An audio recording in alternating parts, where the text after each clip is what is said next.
واعتصموا بحبل اللہ جميعا ولا تفرقوا واذكروا نعمة الله عليكم إذ كنتم أعداء فألف بين قلوبكم فأصبحتم بنعمته إخوانا وكنتم على شفا حفرة من النار فأنقذكم منها كذلك يبين الله لكم آياته لعلكم تهتدون۔ اس میں اللہ تعالیٰ فرما رہے ہیں کہ اللہ کی رسی کو مضبوطی سے پکڑو اور آپس میں فرقہ واریت کا شکار نہ ہو۔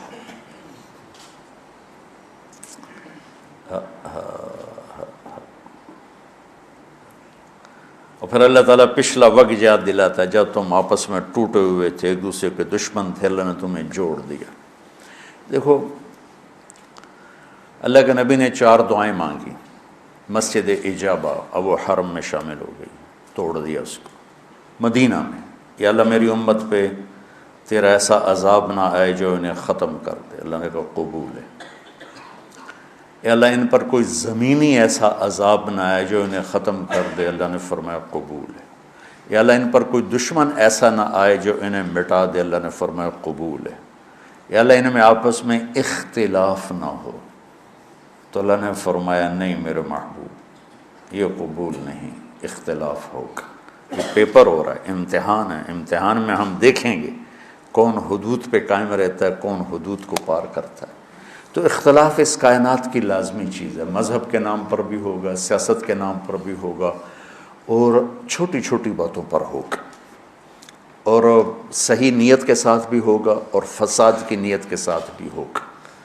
تو جب میرا اللہ کہہ رہا ہے اختلاف ہوگا، پھر کہہ رہا ولا تفرقوا، دیکھو تم اختلاف کرو لیکن فرقہ واریت کا شکار نہ ہو۔ جب ہلاکو نے 656 ہجری میں بغداد کو تباہ کیا تھا، پتہ ہے کتنے آدمی قتل کیے تھے؟ 15 لاکھ آدمی،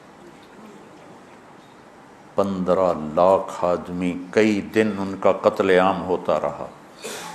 20 لاکھ کی آبادی تھی، 5 لاکھ کیسے نکل گئے، بچ گئے یا اس نے خود چھوڑ دیے، 15 لاکھ آدمی ذبح کیے اس نے۔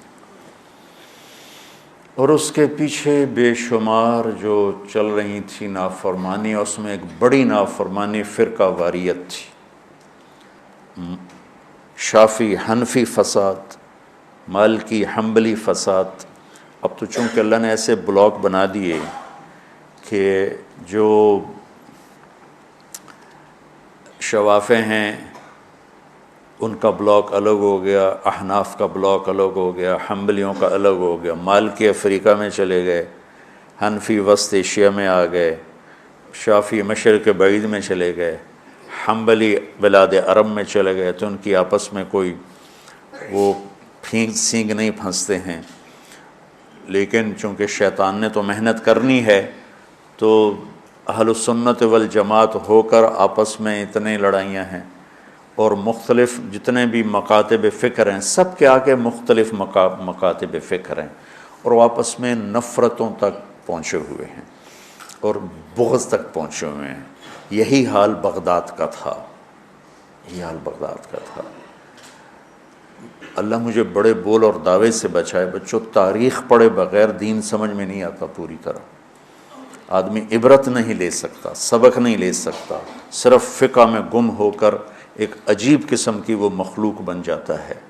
پورا قرآن سامنے ہو، پوری نبی کی سیرت سامنے ہو، تاریخ سامنے ہو، تو فیصلہ کرنا آسان ہوتا ہے۔ بغداد کو تحقیق کر دیا ہلاکو خان نے، کہ اس کے پیچھے بڑا سبب یہ آپس کے روزانہ مناظرے ہوتے تھے۔ 317 ہجری میں، 317 یعنی ابھی خیر القرون ختم ہوا ہی تھا، بغداد میں حنبلی اور غیر حنبلی مناظرے میں اس قدر فساد ہوا کہ سینکڑوں آدمی قتل ہو گئے، ایک دوسرے کی جان کے ایسے درپے ہوئے۔ دونوں طرف سے اہل سنت ہیں لیکن ایک دوسرے کی گردنیں اڑا دی، اور یہ عام ہونے لگا۔ تو اللہ تعالیٰ کی طرف سے وہ عذاب بن کر آیا 656 ہجری میں، اس نے سارے بغداد کی اینٹ سے اینٹ بجا دی۔ تو ساری کتابیں اٹھا کے دریائے دجلہ میں ڈال دی۔ دریائے دجلہ کا پانی 1 مہینے سیاہ ہو کے بہتا رہا، اتنی کتابیں اس نے ڈال دی۔ اور اللہ نے ایسا رعب ڈال دیا مسلمانوں پر کہ 40 آدمی کھڑے ہوئے ہیں، اور ایک تاتاری مغل کہتا ہے سارے یہیں کھڑے رہو، میں تلوار لے کے آ کے تمہیں قتل کرتا ہوں۔ اس کے ہاتھ میں تلوار بھی نہیں ہے، وہ تلوار لینے جاتا ہے، وہ 40 وہیں کھڑے ہوئے ہیں، بھاگتے بھی نہیں ہیں، واپس آ کر 40 کی گردن اڑاتا ہے۔ میں مستند کتابوں سے البدایہ سے آپ کو بتا رہا ہوں، کتابیں تاریخ کی بہت ہیں، اور یقیناً تاریخ کی روایت کا معیار قرآن و سنت سے کے برابر نہیں ہو سکتا ہے۔ تاریخ کچھ کہے اور حدیث کچھ کہے، قرآن کچھ کہے، تو تاریخ کو چھوڑ دیا جائے گا۔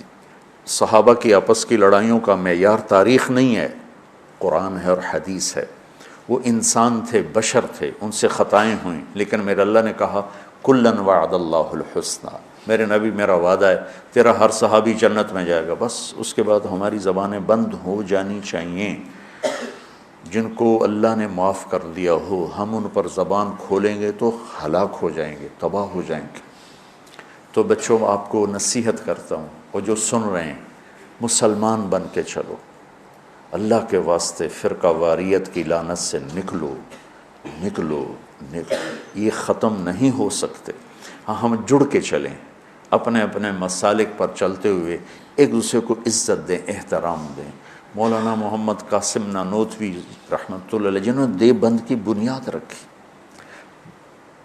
بہت بڑے مناظر تھے بر صغیر کے، ساری زندگی کسی مسلمان فرقے سے مناظرہ نہیں کی، ساری زندگی۔ حضرت تھانوی کے مواعظ 30 جلدوں میں ہیں، پڑھو۔ کسی پر رد کیا ہو ایسا بدتمیزی کے ساتھ اور اس طرح اس کی پگڑی اچھالی ہو، جن کے نام پر دیوبندیت قائم ہے۔ 3 آدمی بنیادی ہستی رکھ، ایک حضرت تھانوی، ایک حضرت گنگوہی، ایک حضرت نانوتوی، یہ 3 آدمی پلر ہیں دیوبندیت کے۔ دیکھو انہوں نے کس طرح، اگر کہیں کسی کا رد بھی کیا ہے تو ایسے نہیں کیا کہ انسانیت سے گرا ہوا کلام ہو یا لہجہ ہو یا گفتگو ہو۔ اور مولانا قاسم صاحب رحمۃ اللہ علیہ نے ساری زندگی کسی مسلمان فرقے سے مناظرہ نہیں، ہندو سے کیا، سکھوں سے کیا، دہریوں سے کیا، عیسائیوں سے کیا، نیچریوں سے کیا، لیکن کسی مسلمان فرقے کے خلاف آپ نے مناظرہ نہیں کیا۔ تو میں تمہیں نصیحت کرتا ہوں، امت پہلے ٹوٹی پڑی ہے، دین کا کام کرنا ہے تو وہ کرنا جو تبلیغ والے کر رہے ہیں، کہ سب کو جوڑ رہے ہیں، سب کو محبت کا پیغام دے رہے ہیں۔ تو بچوں تھوڑی سی زندگی ہے، نفرتیں نہ پالو، بغض نہ پالو، حقارتیں نہ پالو۔ کسی کو اگر غلط راستے پہ تم دیکھ رہے ہو تو اس سے بچانا ضروری ہے، اس سے نفرت کرنا۔ میرے نبی نے کتنے پتھر کھائے طائف والوں سے، کتنے پتھر کھائے۔ خود میرے نبی نے فرمایا کہ مجھے سب سے زیادہ تکلیف طائف والوں نے پہنچائی۔ تو جب ان کے لیے اجازت آ گئی کہ حکم دیں ان کو پیس کے رکھ دیں، تو فرمایا نہیں یا اللہ، شاید ان کی نسلوں میں کوئی کلمہ پڑھ لے۔ کتنی بڑی سیرت ہمارے سامنے موجود، آپ تو کہتے ہیں یا اللہ پیس دیں ان کو۔